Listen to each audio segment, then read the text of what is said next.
भक्तगणों, आज आपको श्रीमद् भगवद गीता का चौथा अध्याय का शेष भाग हिंदी में सुनाऊंगा। आप इसको ध्यान पर सुने और इस चैनल को लाइक करें, सब्सक्राइब जरूर करें। सुनिए, नित्याहार विशेषण का क्या अर्थ है। जो योग शास्त्र में बतलाए हुए नियमों के अनुसार प्राणायाम के उपयुक्त सात्विक और परिमित भोजन करने वाले हैं, अर्थात न तो योग शास्त्र के नियम से अधिक खाते हैं और न उपवास ही करते हैं, ऐसे पुरुषों को नियंताहारा कहते हैं, क्योंकि उपयुक्त आहार करने वाले का ही योग सिद्ध होता है। अधिक भोजन करने वाले का और सर्वदा भोजन का त्याग कर देने वाले का योग सिद्ध नहीं होता। प्राणायाम परायण विशेषण का क्या अर्थ है। जो प्राणों के नियमन करने में अर्थात बार बार प्राणों को रोकने का अभ्यास करने में तत्पर हो और इसी को परमात्मा की प्राप्ति का प्रधान साधन मानते हो, ऐसे पुरुषों को प्राणायाम परायण कहते हैं। यहाँ नियंताहार और प्राणायाम परायण इन दोनों विशेषणों का संबंध तीन प्रकार से प्राणायाम करने वालों से न मानकर केवल प्राणों का हवन करने वालों के साथ मानने का क्या अभिप्राय है। क्या दूसरे दोनों साधक नियंताहारी और प्राणायाम परायण नहीं होते। उपयुक्त प्राणायाम रूप यज्ञ करने वाले सभी योगी नियंताहारी और प्राणायाम परायण कहे जा सकते हैं। अतएव इन दोनों विशेषणों का संबंध सबके साथ मानने में भावतः कोई आपत्ति की बात नहीं है, किंतु उपयुक्त श्लोकों में दोनों विशेषण तीसरे साधक के ही समीप पड़ते हैं। इस कारण व्याख्या में इन विशेषणों का संबंध केवल कुंभक करने वालों से ही माना गया है, किंतु भावतः प्राण में अपान का हवन करने वाले और अपान में प्राण का हवन करने वाले साधकों के साथ भी इन विशेषणों का संबंध समझ सकते हैं। तीसरे श्लोक में प्राण शब्द में बहुवचन का प्रयोग क्यों किया गया है तथा प्राण और अपान की गति को रोककर प्राणों को प्राणों में हवन करना क्या है। शरीर के भीतर रहने वाली वायु के 5 भेद माने जाते हैं। प्राण, अपान, समान, उदान और व्यान। इनमें प्राण का स्थान हृदय, अपान का गुदा, समान का नाभि, उदान का कंठ और व्यान का समस्त शरीर माना गया है। इन 5 वायु भेदों को पंच प्राण भी कहते हैं।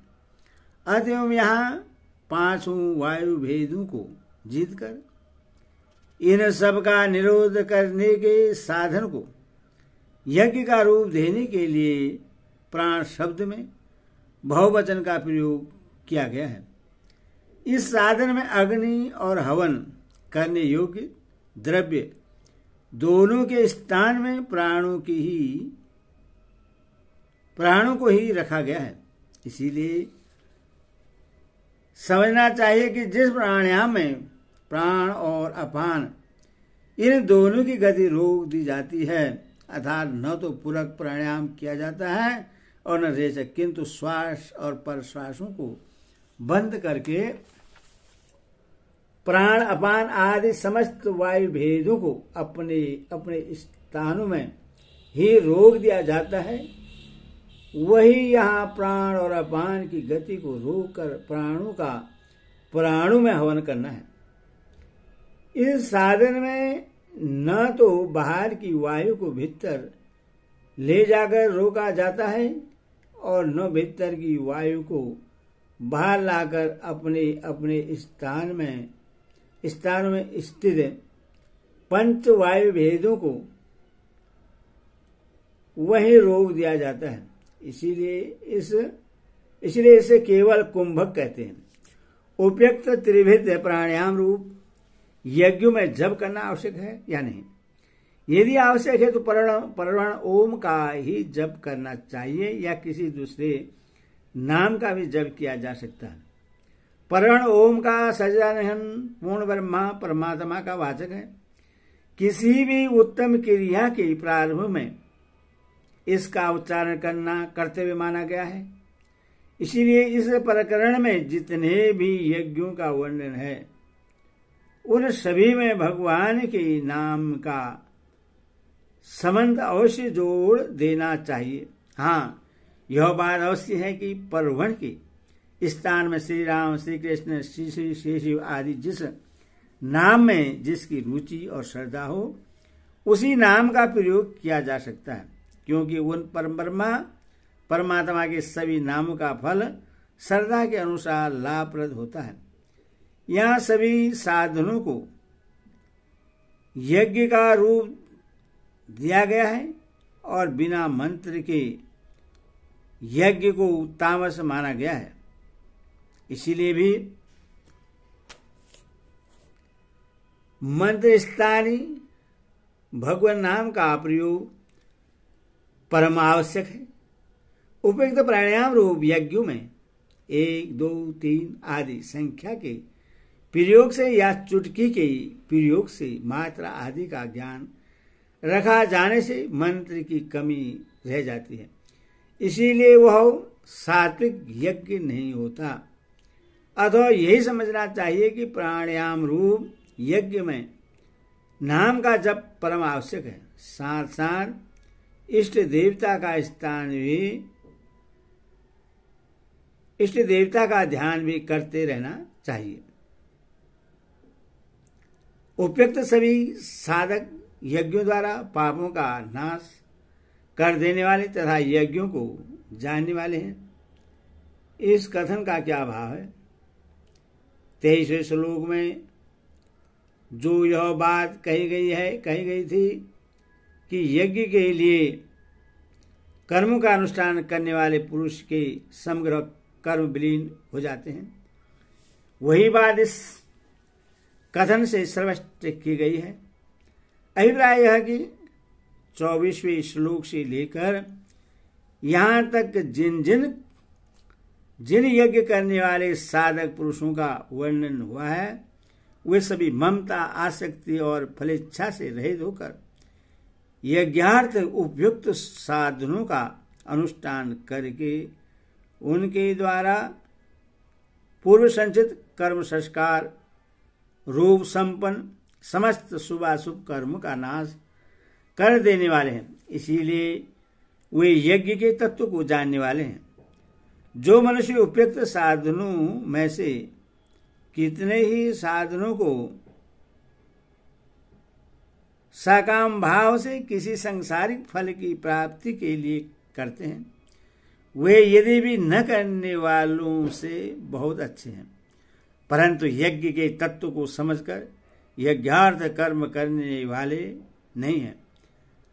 अतएव वे कर्म बंधन से मुक्त नहीं होते। इस प्रकार यज्ञ करने वाले साधुओं की प्रशंसा करके अब उन यज्ञों के करने से होने वाले लाभ और न करने से होने वाली हानि दिखलाकर भगवान उपयुक्त प्रकार से यज्ञ करने की आवश्यकता प्रतिपादित करते हैं।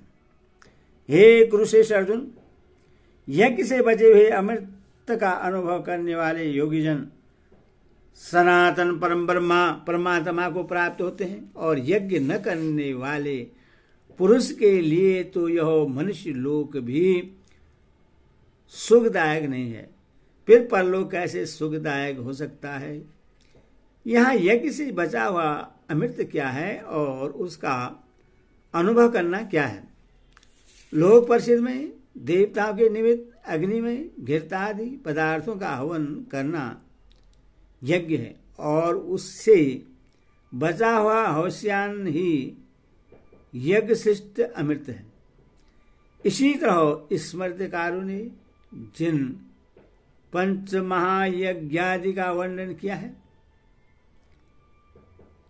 उनमें देवता, ऋषि, पितर, मनुष्य और अन्य प्राणी मात्र के लिए यथाशक्ति विधि पूर्वक अन्न का विभाग कर देने के बाद बचे हुए अन्न को यज्ञ श्रेष्ठ अमृत कहा है। किंतु यहाँ भगवान ने उपयुक्त यज्ञ के रूप में परमात्मा की प्राप्ति के ज्ञान, संयम, तप, योग, स्वाध्याय, प्राणायाम आदि ऐसे साधनों का भी वर्णन किया है जिनमें अन्न का संबंध नहीं है। इसीलिए यहाँ उपयुक्त साधनों का अनुष्ठान करने से साधकों का अंतःकरण शुद्ध होकर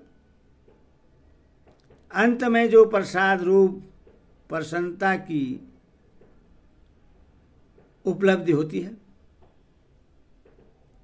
वही यज्ञ से बचा हुआ अमृत है, क्योंकि यह अमृत स्वरूप परमात्मा की प्राप्ति में हेतु है तथा उस विशुद्ध भाव से उत्पन्न सुख में नित्य त्रिवृत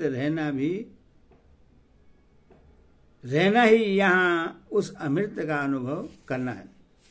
उपयुक्त परमात्मा प्राप्ति के साधन रूप यज्ञों का अनुष्ठान करने वाले पुरुषों को सनातन परब्रह्मा की प्राप्ति इसी जन्म में हो जाती है या जन्मांतर में होती है। यह उनके साधन की स्थिति पर निर्भर है। जिसके साधन में भाव की कमी नहीं होती उसका तो इसी जन्म में और बहुत ही शीघ्र सनातन परम ब्रह्मा की प्राप्ति हो जाती है। जिसके साधन में किसी प्रकार की त्रुटि रह जाती है उसको उस कमी की पूर्ति होने पर होती है, परंतु उपयुक्त साधन व्यर्थ कभी नहीं होते।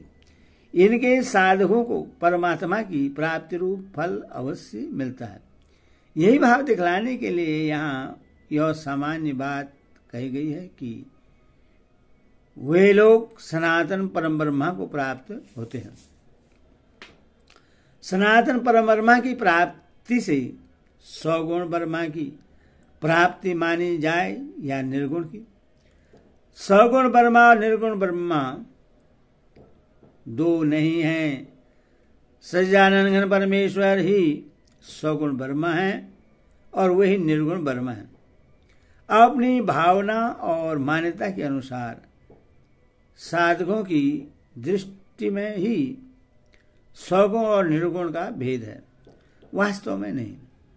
सनातन परब्रह्मा की प्राप्ति होने के बाद कोई भेद नहीं रहता। यहाँ अयज्ञस्य पद किस मनुष्य का वाचक है और उसके लिए यह लोक भी सुखदायक नहीं है, फिर परलोक तो कैसे सुखदायक हो सकता है? इस कथन का क्या भाव है? जो मनुष्य उपयुक्त यज्ञों में से या इनके सिवा जो कोई भी अनेक प्रकार के साधन रूप यज्ञ शास्त्रों में वर्णित है उनमें से कोई सा भी यज्ञ किसी प्रकार भी नहीं करना चाहिए। उस मनुष्य जीवन के कर्तव्य का पालन न करने वाले पुरुष का वाचक यहाँ अयज्ञस्य पद है। उसको यह लोक भी सुखदायक नहीं है, फिर परलोक तो कैसे सुखदायक हो सकता है? इस कथन से यह